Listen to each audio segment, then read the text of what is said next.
In fact, in just a few minutes from now, RBI Governor Shaktikanta Das will be unveiling the monetary policy decision. We will be decoding that with a slew of guests on ET now. Let me welcome Maithili Busnurmat, Kaushik Das, as well as Nilesha, all joining us today on ET now. Maithili, if I can come to you, this is going to be a tightrope walk. We're seeing the economy showing mixed signals, and although from April we are in a much better position in terms of the COVID infections, one cannot ignore the fact that the hit to the economy has been far more this time around as against the first wave.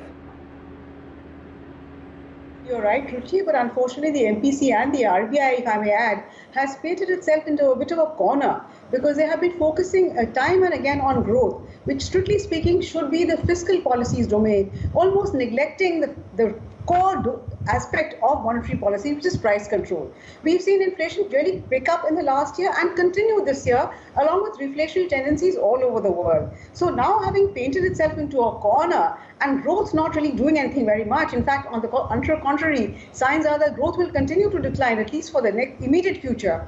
The MPC really has no option but to continue with its existing policy in the sense of no change as far as rate is concerned, continue its accommodative policy, but sound much less dovish in its commentary. That, I think, will perhaps do some of the trick. In some ways, the RBI and the MPC has already missed the boat. They should have made the policy a little bit more hawkish, maybe 2 or 3 policies earlier. They didn't do that, but having missed the bus now, there's very little they can do but continue and just make the commentary a little bit more hawkish and perhaps do a little bit more of GSAPs, what they have announced so grandly, GSAPs, because the government is sitting on surplus cash. If the government is not going to spend, there's no point flooding the system with liquidity and only giving rise to inflationary pressures. But I'm afraid we're not going to see very much coming from the MPC today.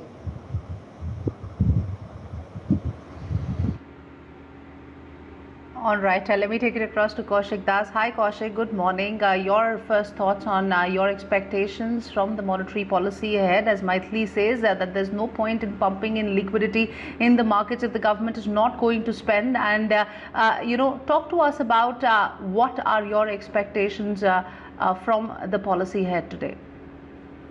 So hi Ruchi, this will be a very important policy because it comes after the April policy, between which time we have seen the COVID wave really, becoming ugly. And April, when RBI went for the policy, it was not that bad. And by May, first week, we saw the real bad numbers of COVID, and thankfully it has come down again. So now the point is, what should RBI do? As we know that on 5th May, RBI already took a very proactive decision to announce a number of regulatory and liquidity measures to kind of support the small and medium scale businesses. So from a macro standpoint, the things that we need to look out for first is whether RBI is considering revising down their growth forecast, which they have given at 10.5%. Our own forecast, Deutsche Bank's forecast, is also 10.5%. We haven't changed that after getting the January-March GDP data.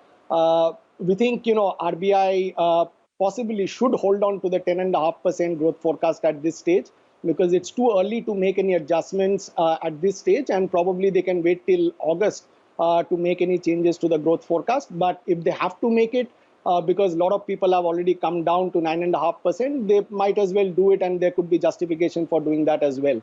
On inflation, we think RBI has given a very good forecast of 5% for FY22.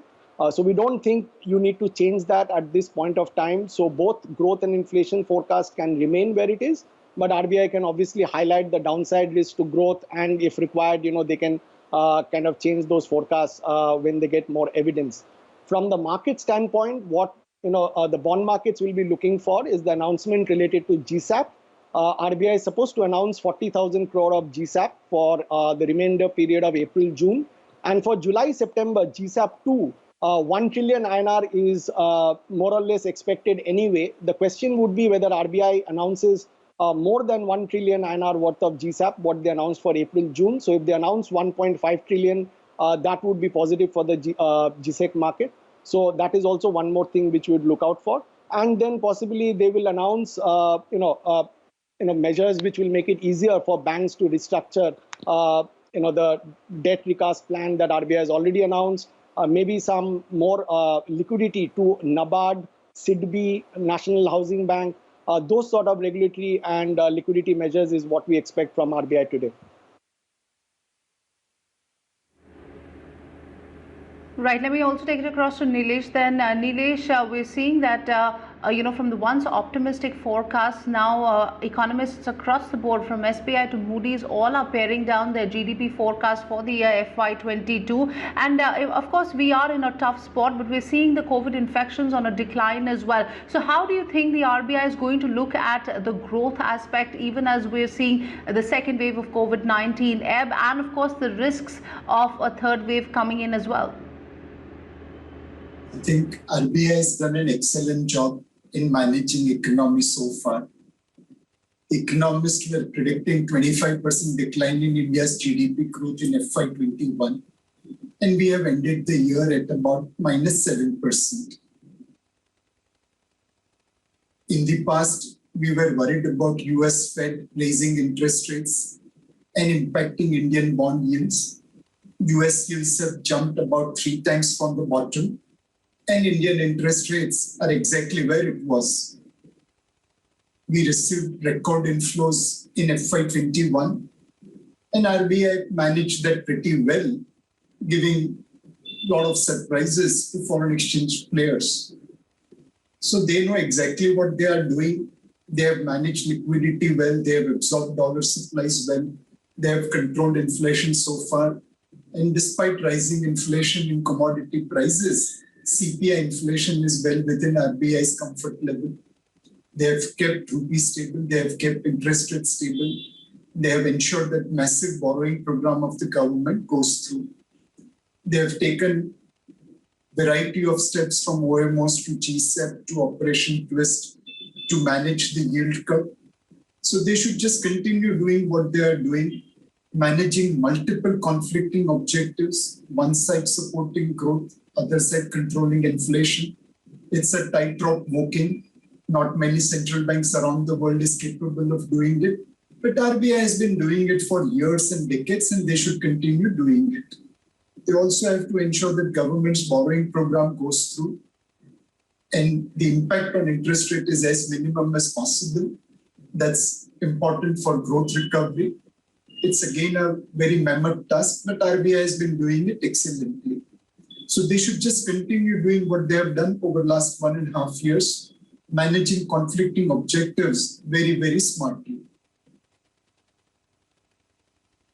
Kaushik and Nilesh, listening to both of you, I was reminded of that famous Miles' law, that where you stand depends on where you sit. Because as regulated entities, you are all full of praise for the Reserve Bank of India. And I, as a journalist, can afford to take a much more critical view. I'm not, this is not a complaint. It is true that regulated entities have their constraints. But the fact is that RBI's persistent decision and the MPC's decision to go only after inflation, neglecting everything else in a country which is a democracy, mind you, and we're very sure we want to retain that democratic status, and which is very poor. Is it really fair to ignore inflation and only concentrate on keeping bond yields low artificially? This is not demand and supply. RBI repeatedly rejects auction bids. So is that really a correct way to go? Are we looking at our own narrow interests? I looking at it obviously with a cynical journalist view, and you looking at it as regulated entities. Let me give Nilesh a little time to think over what he said, because he was much more effusive about the Reserve Bank of India, and turn to Kaushik. Kaushik, are you being a little excessively sympathetic to the Reserve Bank of India? Not even giving me time to apply. At least have the courtesy to let me reply. Nilesh, I think it is extremely... Let Kaushik have the first go. I was being provocative. Sure, you can have your time, but let Kaushik have the first go. Kaushik. I think I agree with whatever Nilesh said about RBI, not just because we are a regulated entity and we are supposed to say good things about RBI. The point is that, what is the, counterfactual? If RBI did not maintain the 10-year GSEC yields or interest rates at 6%, what would have happened? I mean, we know that the government has a huge borrowing program, and there's a lot of supply of bonds, and the demand for bonds are not going to be there that much from the banks or other entities. So if RBI doesn't buy bonds, what would have happened is that the 10-year bond yields would have gone up to 6.5% or maybe even higher to 7%. Then the whole term structure of interest rates would have moved up. And the whole idea about cutting rates and providing support to the economy and the economic transmission that you'd expect would kind of not happen at all, and you'd have had a greater growth sacrifice. And then that would have led to pressure on government to give more fiscal stimulus. And as they gave more stimulus, there would have been more supplies in the bond market, and that would have been a vicious cycle of yields moving up further. And this is not something which RBI is the only central bank which is kind of doing soft yield curve control. Across the world, in this kind of a situation, the tool to manage and ensure that monetary transmission happens, you have to kind of intervene in the bond market to ensure that the risk-free bond yield, which is basically the 10-year G-Sec, remains at a manageable level. And then obviously along with that, the term structure of interest rates then can play out. And RBI has never said that they'll do this for perpetuity. As soon as RBI gets an opportunity when growth revives to some reasonable level, RBI can consider reducing the GSAP purchase, and we can move back to more reasonable level. But this is a time when RBI needs to be there. And as Nilesh mentioned, RBI cannot just look at only the bond market. They'll have to be part of the bond market. They'll be part of the FX market. And they have to be there in all the places to ensure that financial stability doesn't come at a risk.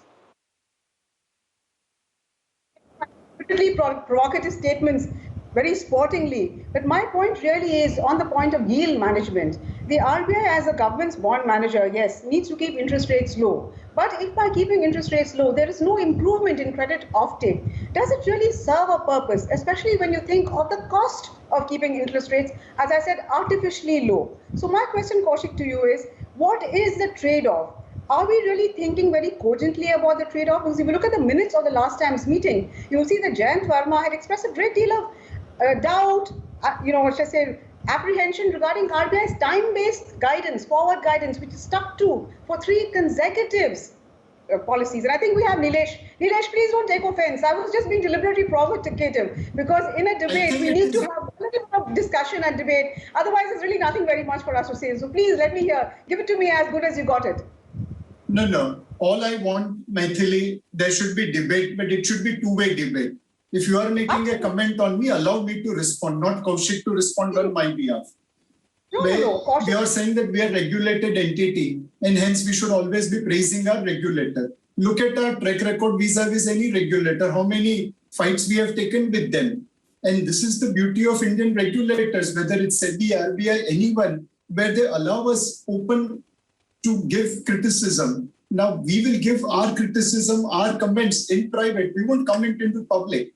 And if there is something going wrong, we always come out in public. Now, when a regulator has done a good job, should we not be talking about it? I think it is important for us to talk about it. Never ever in my life I have felt vindictiveness from a regulator for giving criticism. Today, RBI does consult mutual funds through pre-monetary policy consultation, and we give our feedback over there. So let's appreciate the good work done by regulator. And as I mentioned, RBI has to manage conflicting objectives. It's not just about growth, it's growth and inflation. But we can't be just focused on inflation. European Central Bank's origin is on inflation management. When it came to growth, they forget inflation and started managing growth. So we have to be managing conflicting objectives. Maybe in the first half, RBI should be focused on growth because that's what is requiring maximum support. In the second half, we will get all the opportunity to manage inflation. Sure, and Nilesh, you have a point. Certainly, we can agree to disagree. But my point was really that if the RBI, by managing the bond yields, is not able to do anything about credit offtake, then what can it hope to achieve growth? We have seen commentator after commentator saying that we have now reached a position where monetary policy needs to play a supportive role, with fiscal policy taking the lead. Would you agree with that assessment, Nilesh? Maithili, there are long shadows on Indian economy from second wave. In the first wave, we saw a pent-up consumer demand. In second wave, we are likely to see subdued consumer demand because we all have seen death and destruction around us. In the first wave, it was more urban-centric disease. In the second wave, it is more likely to be widespread in rural India. In the first phase, medium and small enterprises were hit hard. Second wave, they have become precarious. So there is a need for fiscal stimulus also. But fiscal stimulus will come when economy opens up. Otherwise, that stimulus does not provide desired result. So both fiscal and monetary stimulus has to work together. And credit growth, if we go by SBI chairman's statement, the bankers are willing to lend, but corporates are not willing to borrow. The risk appetite of entrepreneurs needs to be awakened. Now, by keeping liquidity, by keeping interest rates low, you will be acting as a catalyst for credit growth, which will be necessary for GDP growth. We can't create GDP growth without credit. It goes without saying.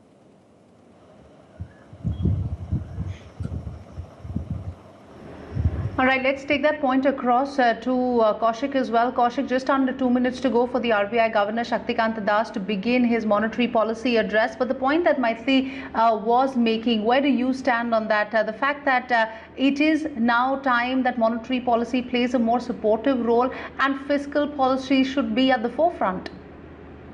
Actually wanted to add a point to what Nilesh said and what Maithili asked. You're saying that credit growth is on the lower side and the desired effect has not happened. But we don't know the counterfactual that if you did not cut the interest rates this much or did not provide this much of support, where would have been the credit growth without that kind of support? Today, what you are seeing, the credit growth, is with the support that we are having, which may have not gone up to the extent that you could have desired, given the structural problems that are still there, risk aversion and other factors that are there. But we always need to think when we say a policy hasn't worked, we need to think that if you did not do even this much, then where we would have been as far as credit growth is concerned. Maybe we would have been much lower, and that would have been a very suboptimal outcome. So we have to think in that term as well. And the second is when RBI or any central bank cuts interest rates, one is obviously for spurring credit growth.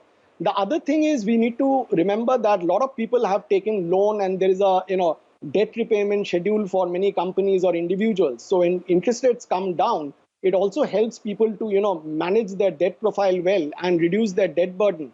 So it is not always to kind of make sure that credit growth is going up, which is obviously one of the key criteria, but at least to some extent it helps people to manage debt. So at this point of time, giving support so that different individuals and stakeholders can manage their debt profile, do not default, do not create a bigger systemic risk. You need to keep interest rates as low as possible, but we think that interest rates have more or less hit its bottom. There's no need to cut interest rates any further. Liquidity is also pretty abundant. RBI will need to see that the liquidity is channelized properly to different sectors where it is needed the most, the transmission is happening properly, and that the interest rates where we are today is maintained for some more time so that the economy gets a support. And as soon as RBI sees credit growth improving, and that can lead to inflation kind of moving up with a lag, RBI can start reversing those measures that they are taken. In fact, in January, RBI had already started taking a calibrated exit by announcing VRR auctions, and it is still continuing, but only for INR 2 trillion worth of liquidity. If in the next 3-4 months things improve, by the end of October, December, that quarter, we could expect an increase in reverse repo rate hike coming closer to the repo rate. So all those are in the cards, but for the time being, for today, we think RBI will be more supportive towards growth and supporting the economy and, talk about inflation risks, but the, monetary policy guidance will be perceived as more dovish, at least for today, coming from the MPC.